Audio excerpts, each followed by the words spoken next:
कई सारे स्टूडेंट का एक सवाल है कि सर FRSFM कर चुके हैं, न्यूज़ स्कीम के लिए वेट कर रहे हैं, अब अगला सब्जेक्ट कौन सा लेना चाहिए। डेफिनेटली DT IDT और वो मल्टी डिसिप्लिनरी तो हो नहीं सकता है, तो बचता फिर एक ही सब्जेक्ट है, ऑडिट।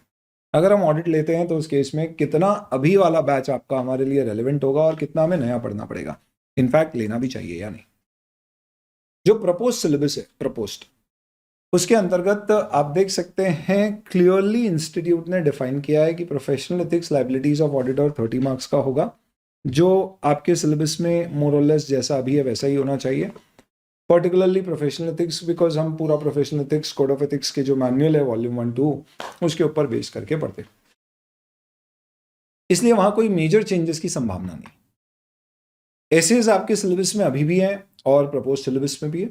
कुछ एसेज जैसे 230 टाइप के जो इंटर में ज्यादा रिलेवेंट हो सकते हैं वो कम हो जाए, plus 800, 2000, 3000, 4000 series is propose to be added, जिसमें सब मिला जुला के अगर आप देखेंगे तो there will be somewhere around 8 to 10 odd essays which you may have to study additionally. However, the core essays will remain the same, but उसका वेटेज बहुत बढ़ जाएगा। थैंक गॉड हम लोग essays पे इतना ज्यादा फोकस हमेशा से करते हैं, बिकॉज एग्जाम में अभी भी 25 to 35 मार्क के essays आते हैं और कंपलसरी क्वेश्चन essays पे 10 मार्क के मिनिमम आते हैं डिस्क्रिप्टिव पार्ट में। प्लस ICI का स्टडी मटेरियल एसेज के लिए बहुत ब्रीफ है, इसलिए हम बेयर को बेस बना के उससे अपना पूरा डिटेल ऐसे स्टडी मटेरियल यूज करके रेगुलर बैच में एसेज को कवर करते हैं। वो डिटेल कवरेज कहीं ना कहीं बहुत मददगार साबित होगी हमारे लिए in the new scheme as well. तो 50 मार्क्स का हमारा एसेज सेम हो गया, 30 मार्क्स का ये सेम हो गया। इस 20 मार्क में audit of CFS, bank, NBFC, PSU, internal audit is same. नया आएगा तो ऑडिट ट्रेल आएगा और फ्रॉड अकाउंटिंग आएगा। Investigation, due diligence again is there in the existing scheme as well. Plus ये दो नए टॉपिक्स 5-5 मार्क के ऐड होंगे, तो सब मिला के आप बोल सकते हो कि मैक्सिमम 20 मार्क का सिलेबस है जो आपका नया ऐड होगा, और कुछ नए एसेज आप जोड़ ले तो 25 से 30 मार्क के सिलेबस में डिफरेंस आ सकता है। Remaining 70% would be the same. In fact भी के कुछ टॉपिक्स आपको वहां पर न्यू स्कीम में नहीं पढ़ना पड़ेगा। तो सेंस में आई वुड स्ट्रांगली सजेस्ट कि if you believe it is better to be 1 hour early rather than 5 minutes late.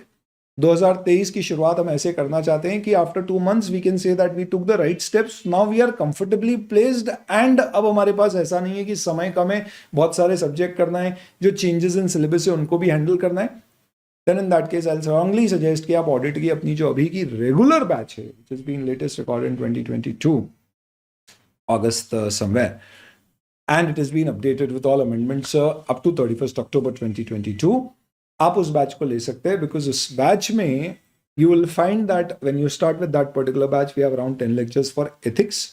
सबसे पहले वही होते हैं, वही आप शुरू करें। फिर कंपनी ऑडिट है जिसे आप साइड रखें, बिकॉज वो सब शिफ्ट हो गया। कंपनी लॉ वो तो सेल्फ पेज मॉड्यूल है, तो आपको ऑडिट में पढ़ना नहीं पड़ेगा except 1 chapter of consolidated financial statement. तो आप उसे साइड रख के then you come to essays, जिसके ऊपर we have almost 15 to 20 odd lectures detail study 3 hours के। वो सारे एसेज के लेक्चर कंप्लीट करें। This is something which is going to consume 1-1.5 months। By that time mostly institute की new scheme के announcement आ जाएंगे। अकॉर्डिंगली फिर रिमेनिंग टॉपिक्स आप कैसे करना है वो कर सकते हैं। One best thing is if you take this particular batch, we have committed to our students की जो भी ये बैच ले रहे हैं न्यू स्कीम में, जो भी additional videos for new topics लगेंगे वो सब आपके साथ without any extra charge share किए जाएंगे। हाँ, प्रिंटेड बुक्स या मटेरियल कुछ हुआ तो वो आपको हो सकता है अलग से लेना पड़े। You can save your time in case if you have spare time and you want to use it better, you can take audit, and this is the approach with which you can start with your journey for audit. This is something which is going to help you save it time. हो सकता है institute के new syllabus में थोड़ा paper pattern change हो, no worries with that, we'll handle with it. Anyways वहां पे 30 mark के MCQ है, अभी भी 30 मार्क के MCQs यहाँ पे, तो that's not going to make much of a difference. हो सकता है क्वेश्चंस के पैटर्न में कुछ चेंजेस हो, तो वो अपन एडिशनल वीडियोस के थ्रू, कुछ प्रैक्टिस क्वेश्चंस के थ्रू मैनेज कर सकते हैं। This is my tip in case you want to save your time, because a lot of students had this queries जो mentoring ले रहे थे as to how well should we use our time if we have our attempts in November 2023 and 2024.